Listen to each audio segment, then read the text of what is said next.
So it is a Zerg. Okay, yeah, we are just going to see ZVZ for our first game. And I guess I'll let you introduce the players because I moved my mouse and don't remember who was on the screen first. Oh, so yeah, that's a good rule. I will remember that. So as a spawning as a yellow Z in the top, as a yellow Z in the top right position, we are having Mr. KenZy. Yeah, and in the bottom right-hand corner of the map, this is Mr. Ty2 or TY2. I always like saying TY2 because there's also a StarCraft 2 player named TY, and Oh yeah. there's a K-pop star named TY, and so there's just lots of TYs out there. But I guess most people call him Ty2. Although when I say it, it's like if you ever read a book and there's a character that has a weird name, Yeah. a lot of people will pronounce that differently in their head. So sometimes when I talk to my friends about the books that I read, I'll say the name of a character and they're like, who? And then they'll say the character's name. I'm like, wow, it's totally different than than the way I read it. And I think that Ty2 is a culprit of that. Although, let's see. Tomorrow is Monday, so it's not Ty Tuesday. So I don't think his secret hidden power is relevant today. Yeah, yeah. If we would make BSL on Tuesdays, it would be good for him, I assume. Yeah, I think there's like a hidden power there or something like that. But he won't have that power today. So let's see what the builds are going to be. It looks like Ty2 is going to go for a 12 pool, whereas KenZy did go for 9 pool gas. So yeah, already a different opening from both players, and it should give, in theory, it gave some advantage to Aeon when he was playing the same opening against Babo, but let's see how it will go, because like right now players are playing two players map because they both scouted each other, they both will know what they are doing. It will be not that quick of a scout like on a roadkill, but they still will be able to know when the rings are popping and how many of them their opponent build. Yep, scouting correctly, of course, pretty important in ZVZ. I always hate it when one player scouts correctly and the other player scouts incorrectly. I'm like, well, I guess you can do whatever you want because you know exactly what your opponent is doing. It's like having a permanent comstat over their base. How broken is that? Yeah, but sometimes you can play a mind games. For example, you can take all the free drones from your gas and start mining from your expansion, and then your opponent is thinking, oh, he made free drones, I will go mass links, and you're making links and hiding them in your main base, and it's still possible to trigger your opponent, but it's definitely giving advantage to the player who is scouting first. Wow, well, Ty2 is playing this about as greedily as you possibly can, going for a late pool and an expo in the face of a 9 pool speed into lair. So not only is his tech going to be a little bit, behind, it's might be hard to defend this. So let's see what's going to happen here. There's already those extra 2 links coming through. Let's see, is he building 2 more in his base? Yeah, so he's got an extra 4 on the way. So we'll see what KenZy can get done with this, but I don't think he's going to be able to accomplish a whole lot. Yeah, but I think I'm a little bit afraid for Ty2 because he's not bringing any drones with him. Very nice macro, but there are speed links, so... Oh, but he's trading relatively well, so you're right. He is fine, and KenZy was not able to do a lot with this attack. Yeah, and he's morphing more in his natural, so I think he's just going to be totally fine. He's also up a drone, so that's going to be a big deal, obviously, when it comes to the ability to continue to produce Zerglings over a long period of time.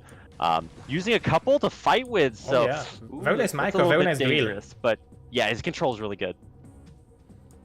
So I think KenZy added some drones because now he's mining only with 9 drones overall. So no, he didn't make any drones, and he forced a sunken from Ty2. It's a lot of money. It's 175 money plus the drone, which would mine in this time. So it's hard to calculate exactly, but it's a huge loss, especially in ZVZ where the drone number is so small. Well, let's see. Now you can see that KenZy is running all of his Zerglings back home because he realizes, well, I think it's about, this is over. He's not going to get any damage done. There's even a sunken being completed at the front of Ty2's natural, so he is really, really well prepared. And actually, with the Spires coming down here and the Overlord still chilling, if when Ty2's Mutas come out, he's going to get 2 Overlord kills if they stick around too much longer. So that's obviously not something that you want to have happen. But if you check the Spire timing, it is a little bit faster from KenZy. I don't think that's going to matter all that much, though. Yeah, me neither. Especially that it's only one hatchery, so it will be only 3 larvas, 3 mutalisks at the time, when Ty2 will be able to make probably 3 mutalisks plus 6 scourges at the same time. So it should give him some advantage, and I don't think KenZy will want to attack with first 3 mutalisks. He will want to spend all the gas he have, just to have like 5 mutalisks or 6 mutalisks at least when he will start to engage. But I think that both of the players will save their overload. They will not risk going for them. Yeah, I think you are correct.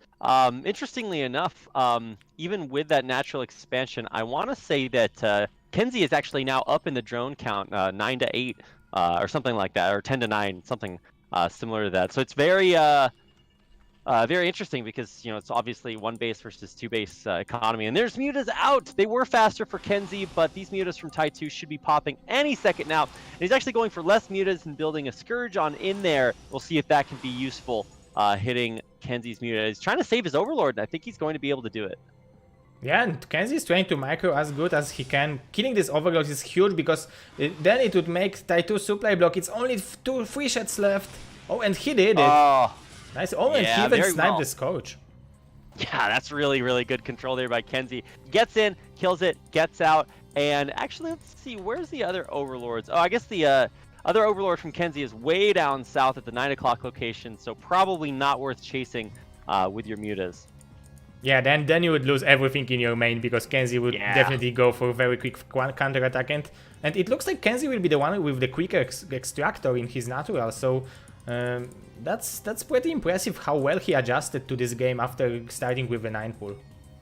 Yeah, I can't keep track of this, Zero, because Ty2 had the better economic opening, but then KenZy was able to get a better economy after that, which is not something that you see all that often. He's got a faster extractor. Ty2 doesn't have an extractor at all at his natural expansion, and KenZy just built a natural expansion and didn't have to worry about like Zergling harass, which is a lot of times what happens, at least in Korea. If you started with only 1 base and you try to build a second after the fact, a lot of times you just die to Zerglings.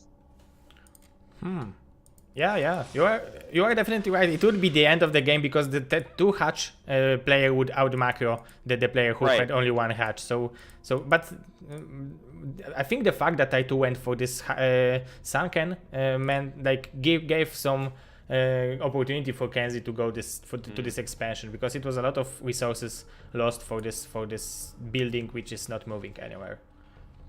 Well, the other downside is that KenZy actually only has 5 drones mining minerals right now, which, yeah, I know mutas take a lot of gas, but they do require some minerals, and 5 drones mining minerals is not a lot. I don't know how much you need for optimal muta production, but you can see that KenZy's gas is way higher than his minerals, and you know, it's not something that you really want to see. I think it's like optimal number is like 9 drones per 6 drones in gases per 2 extractors to make only mutalisks, but now he will be able to make a lot of scourges, and now he's attacking because this is the timing for him. He can only make scourges right now, and he's having a lot of them. Oh, very nice micro. Yeah, and he actually has +1 muta as well, so let's see how well these Scourge connect. He's got he has the muta advantage against Ty2, so why is he running away? I think he just wants to pull Ty2's mutas away. Ooh. He can actually just straight up fight that and win that fight, but he knows that there's more mutas coming in. I think he should have just stayed there. Yeah, me too. I thought like he will decide to stay. Maybe he's waiting for another wave of the Scourges because he was supply blocked. So every larva now will be some air unit, and it will be second phase of this attack. Well, eventually, Ty2 is just going to have $1 million. You know, I think the saying is that Ty2 has $20 in his pocket, and then kicks tears in his locket. But he's got way more than 20 bucks if this game goes on much longer. He has so many more drones mining, it's not even fair. Yeah, exactly. But somehow KenZy is macroing very well. No Scourges are connecting, and there are still Scourges from KenZy. So very nice control out of our friend there. How is KenZy still building units? He has only 5 drones on minerals. Okay, I guess mutas are cheaper than I thought, but it is still actually kind of a close game.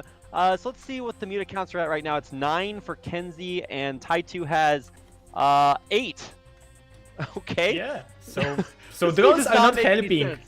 Yeah, that's maybe KenZy is having some kind of discount for the Mutiles, but yeah, it's very impressive that he's able to keep pressure. Like overall, he's mining minerals with 6 drones because there is one in the natural, Okay. but it's 9 from. It's 9 drones from Ty2, so that's huge advantage. That's 50% more, and he added just two more, so that's really impressive. I think he added 3 more drones in his natural, so that's gonna be 12 to 5 or 6, literally doubling the mineral economy. And of course, they both got 6 on gas. So, you know, if I did the math, I would say that Ty2 is ahead. But neither one of them are killing each other, so I guess the game gets to go on for a little bit longer. Yeah, and none of the players decided to go for the upgrade, and KenZy is going for the attack again, so he's definitely aggressor in this game. He don't want to stay home and wait for Ty2 to attack, because his echo, he knows that his echo is not that good that he can play the longer game. He wants to finish it as quickly as it's possible. He's getting a lot of free hits here on Ty2, and his Scourge are in really good position. So Ty2 is actually going to take a lot of hits there, but here comes his Scourge to chase KenZy away. Can he micro correctly against these? He does actually get really good control there against the Scourge and Mutas, but he only has 5 Mutas at the end of it. So I think this is Ty2 going to win the game. Yeah, definitely. But only 4 Mutalisk left against 1, but it's now a huge advantage because it will be very hard for KenZy to rebuild this Mutalisk on 6 drones. Yeah, wow, that was actually really close. Kind of hard for me to keep up with who was in which position, like which player had the better economy and the better army. But I think in the end, Ty2 did make the better decisions and just had more stuff. So that's one way to look at how he won the game. And in mineral mines, Ty2 mined 6,400 and KenZy mines 400, 800. So it's 1,600 minerals less that KenZy mined. But the same amount of gas almost. Even 100 more for KenZy. Yeah, they both got that natural gas up pretty quickly. So gas is similar, but yeah, 1,600 less minerals in a ZBZ. I think that's just a lot. So, that's gonna do it for Ty2 winning game number 1, and that means we can move on into game number 2 here. I was really surprised. KenZy, even though he's playing random, still did very well in a ZBZ, which can be a very unforgiving matchup. Yeah, it looks like he understands this matchup because it's easy to make a build when it's working, but his 9 pool, it looks like it didn't work, and he was able to still adjust to this strategy and play a normal game. And after this first battle, when you tell like it's weird that he's not engaging, that he should stay there, like if he would go for it, I think he had the biggest shot over there. Yeah, I totally agree. I think that was his opportunity. I don't want to quote too much Eminem, but that was his shot. And I think that as the game went on, he realized, hey, his economy wasn't as good, and so it was hard for him to keep up after that point. I don't know. I'm still really impressed that after starting on 1 base, he managed to get a 2nd base up and kind of equal Ty2's economy there for a while. I don't really see that too often in ZVZs, so that was a little bit interesting to me, but I think we are ready for game number 2, if I'm not mistaken. Yeah, we are ready, and the game number 2 will be on Sylphid, so Ty2 right now with 1-0 lead, and the second map will be 3 players map, so Aztec and Sylphid, two maps which are left are 3 players map. Sylphid without any cliff, so it will be a little bit harder to hold on if you will have a less number of links than your opponent. Yeah, for sure. But I mean, Sylphid can be a little bit easier to hold on. I want a map where you start like with the easiest to defend natural expansion in the world, because I think that would just really change ZVZ. And I don't think any of the naturals are super easy to defend in this map pool. I'm trying to remember. There's a map that they used to play. Maybe it was 8-1. I don't remember what it was, but there's a really old map where it was just so easy to defend your natural. It wasn't even a question what build you went in ZVZ. Can't really remember what it was. But yeah, Sylphid. I don't know what ZVZ is going to look like here because I haven't actually seen one in a long time. So I guess we'll find out. Yeah, and I think we are ready. So maybe we can go and start the game number 2. So yeah, let's go. Game number 2, Mr. KenZy and Mr. Ty2.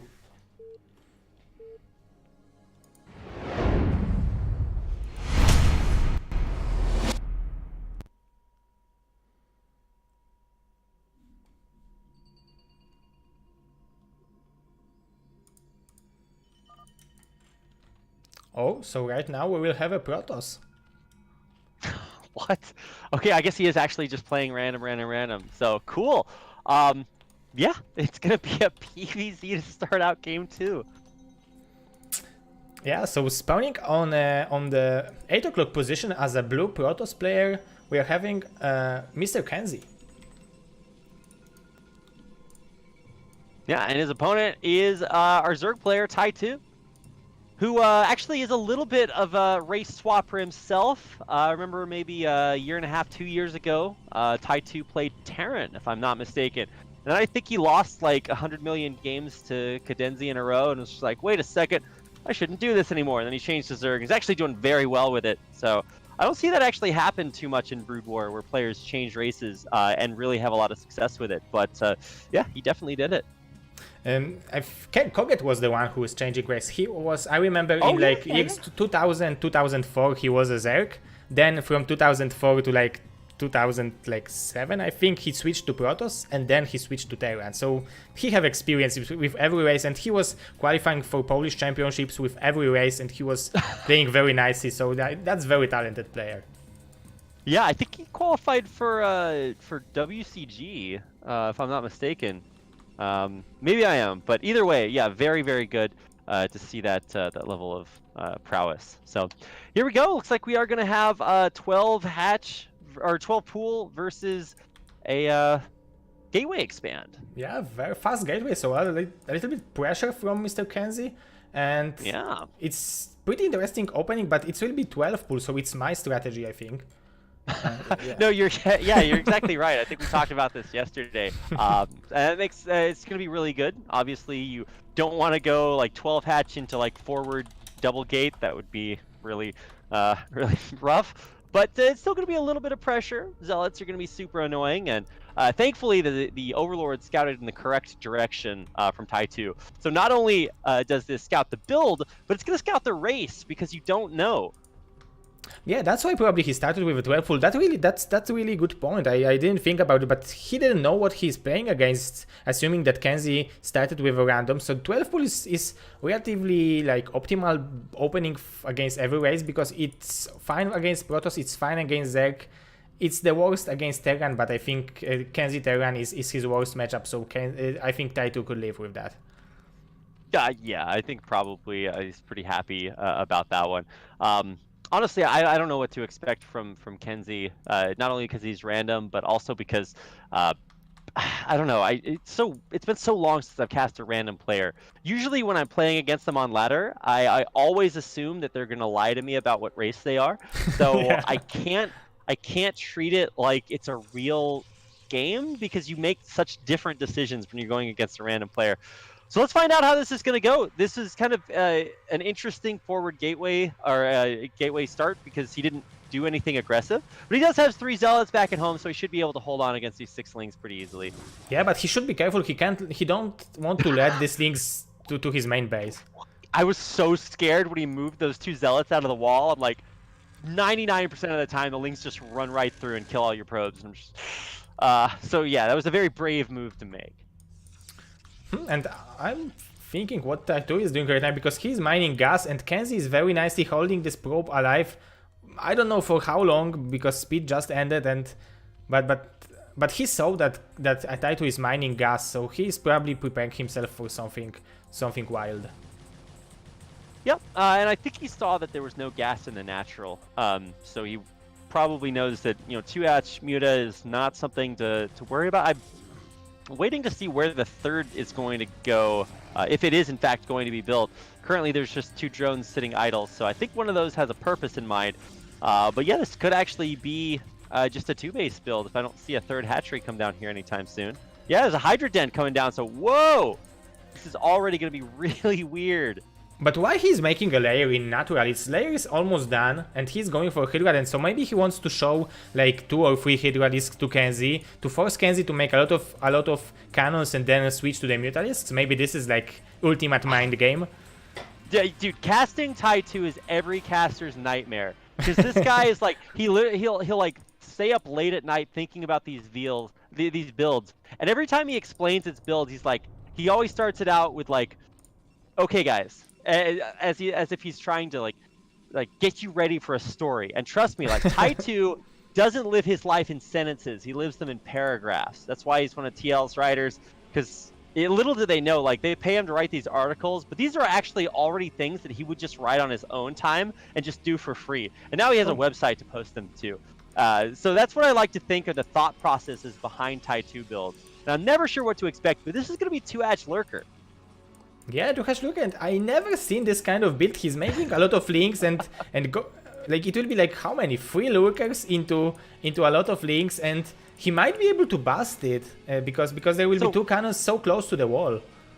I'm waiting to see if he's going to get drop along with this, because your base in Selfbid is actually way wide open, and you can definitely drop on the backside to have it unscouted, and then they just run into your mineral line and kill all your probes. It's like, okay, well, I guess you win. Because there are overlords moving towards that wall, but I don't think he got dropped, right? Yeah, he didn't get dropped because I also was checking, and he didn't have gas for that, so yeah. He spent all the gas now on the 3 lurkers, and he's having only 100 left. So it was very well calculated strategy. So I'm assuming this is not some random build. He was thinking about what he wants to do in this game. Yeah, this is where he types in chat, "oops" or something like that. I don't know, because. I would expect this to be combined with drop, and then you drop the lurkers in the back of the base while you like run the lings in at the front or something to distract. I don't know. But there is a Corsair coming out, so eventually all of these overlords are gonna die. So I don't really know what the plan is. Here we go. Oh my god, such a smart attack. This lurker will kill the zealots so quickly, and they're targeting the cannons, and he will definitely kill the cannons. Yeah, the cannons actually got hit by the spines. Both cannons got hit by the spine attacks at the same time. So they die super fast, and now there's no detection. He's trying to get 2 more cannons up. Thankfully, most of the Zerglings were killed off here, but there's even more streaming in, and it looks like this cannon will not complete, and there's nothing left at the natural expansion. KenZy's going to have to pull back to his main. I never seen a bus like that. Oh my god, a lot of props. No props left. Oh my god, this is so terrible. Oh, there are 2 cannons in the main, but Ty2 with it. Not for long. New bust. I never seen something like that, and it worked so nicely. GG. Damn. Wow. I feel like I'm used to seeing Zerg players do this kind of a build against Terrans where they run in, kill the bunker, and win the game, and I'm like, okay, damn, like that's a sick bust. Never seen it quite like this against Protoss. So yeah, wow, cool. Ty2 wins 2-0 over